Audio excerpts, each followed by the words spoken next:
विद्यार्थियों, vector method से area और पैरेललोग्राम फाइंड करने का काम करेंगे। आज के डिस्कशन के लिए यही टॉपिक है, इसी टॉपिक को लाया हूं। आपके सामने लिखा हुआ है, if vector A and vector B represent the adjacent sides of a parallelogram। या क्लियरली समझें इसको। एक पैरेललोग्राम है और उस पैरेललोग्राम के दो एडजेसेंट साइड्स जो है ना, वह एक वेक्टर A है और वेक्टर B। यानी वेक्टर A और वेक्टर B उस पैरेललोग्राम के दो एडजेसेंट साइड्स हैं। हमें उसका एरिया फाइंड करना है। एरिया ऑफ द पैरेललोग्राम जो होता है mod of vector A cross vector B होता है। इसको फाइंड करने के लिए, इसको सॉल्व करने के लिए एक फिगर का सहारा लेते हैं। पहले फिगर बना डालते हैं। देखो पैरेललोग्राम का फिगर देखिए,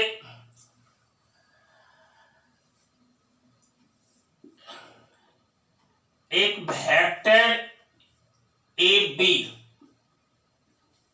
ये देखो ड्रॉप कर दिया, खींच दिया। और देखो एक वेक्टर, ये देखो AD है। क्या है? Vector AD। और इस दो एडजेसेंट साइड से एक पैरेललोग्राम बना देते हैं। देखो यहां पर ये पॉइंट C है, इसको मीट कर देते हैं। देखो ये तो पॉइंट D है, ये पॉइंट C है।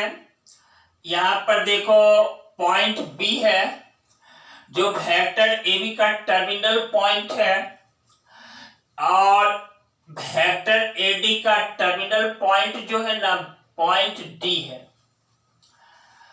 और देखो इस वेक्टर AB को हम वेक्टर B लेट कर लेते हैं, वेक्टर AD को वेक्टर A लेट कर लेते हैं।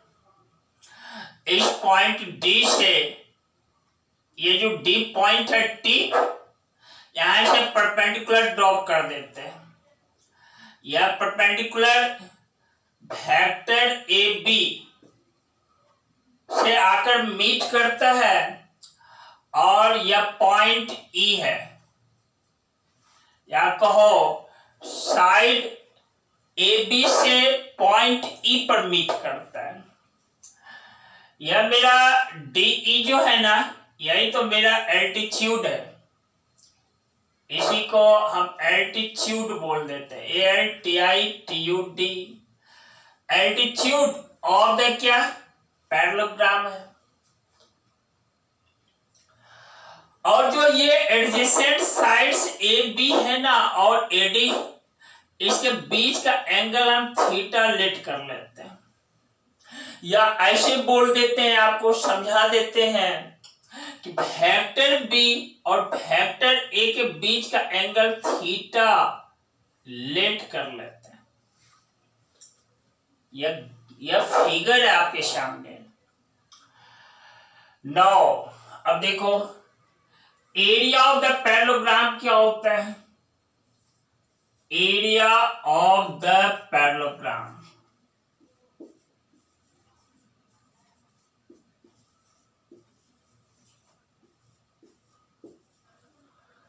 Equal to base multiplied by height होता है। यही एल्टीट्यूड हाइट है। बेस मेरा AB है, मल्टीप्लाइड बाय DE है। देखो AB और मल्टीप्लाइड बाय DE। नाउ यहां मैं लिख देता हूं, ये जो मॉड ऑफ वेक्टर B है ना, यही ना AB है। AB तो मुझे पता है, मॉड ऑफ वेक्टर AB। अब देखो इन ट्रायंगल ADE, ADE देख रहे हैं। साइन थीटा जो होता है, साइन थीटा, यह हमारा DE, ये वाला altitude D divided by AD के इक्वल है। DE बाय क्या, AD। DE ही मेरा एल्टीट्यूड है, D height of the parallelogram है, यानी ये साइड जो AB है ना, इसी पर जो परपेंडिकुलर है from the point D to the side AB at the point E, यही मेरा एल्टीट्यूड। और देखो हमें DE फाइंड करना है, DE equal to AD into sine theta है। अब ध्यान देना, यह जो AD है यह क्या है, मॉड ऑफ वेक्टर A जो है ना, यही तो मेरा AD है, यानी A से D जो पॉइंट है ना, उसका लेंथ AD। क्योंकि यह वेक्टर A है और वेक्टर A का जो मॉडुलस है वही तो लेंथ है, इसलिए से AD के प्लेस पर मॉड ऑफ वेक्टर A डाल देते हैं। तो DE इक्वल टू देखो mod of vector A into sine theta के इक्वल है। फिर से सुन लो, ये DE जो है ना, mod of vector A into sine theta है, और यहां पर मैंने लिखा है कि एरिया ऑफ द पैरेललोग्राम जो है AB मल्टीप्लाइड बाय DE है। AB को हम मॉड ऑफ वेक्टर B कहते हैं, AB क्या है, मॉड ऑफ वेक्टर B है, इसके प्लेस पर mod of vector B multiplied by, देखो और इसको गुना कर देते हैं किससे, mod of vector A sine theta से गुना कर देते हैं, क्योंकि DE जो है mod of vector A into sine theta के इक्वल है। थोड़ा रीअरेंज कर दो, mod of vector A into mod of vector B into sine theta. देखा आपने क्या किया, मॉड ऑफ वेक्टर A को पहले, मॉड ऑफ वेक्टर B को बाद में, साइन थीटा। अब देखो यह किसके इक्वल है, यह इक्वल है mod of vector A cross vector B के इक्वल है। यानी ऐसे समझो, दो वेक्टर है ना, वह दो वेक्टर जो कि पैरेललोग्राम के एडजेसेंट साइड्स हैं, उसका क्रॉस प्रोडक्ट ले लेना है और उसका मॉडुलस फाइंड कर लेना है, यानी उसका लेंथ फाइंड कर लेना है, वही एरिया ऑफ द पैरेललोग्राम होता है। इस तरह से फिर से मैं आपको बोल देता हूं, area of the parallelogram mod of vector A cross vector B, whereas vector A and vector B represent the adjacent sides of the parallelogram।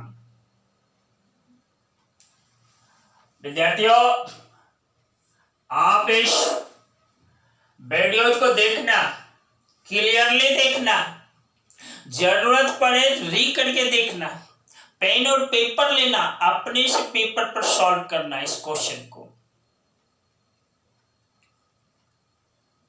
इसी के साथ आप हमारे इस चैनल को,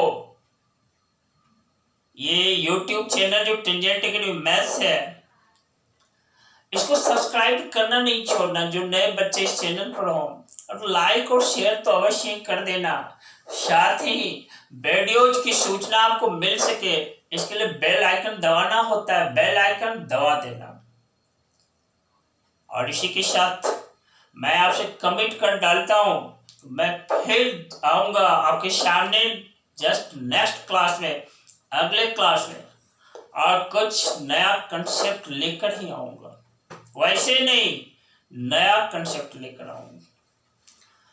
इसी के साथ lots of thanks to you, very good.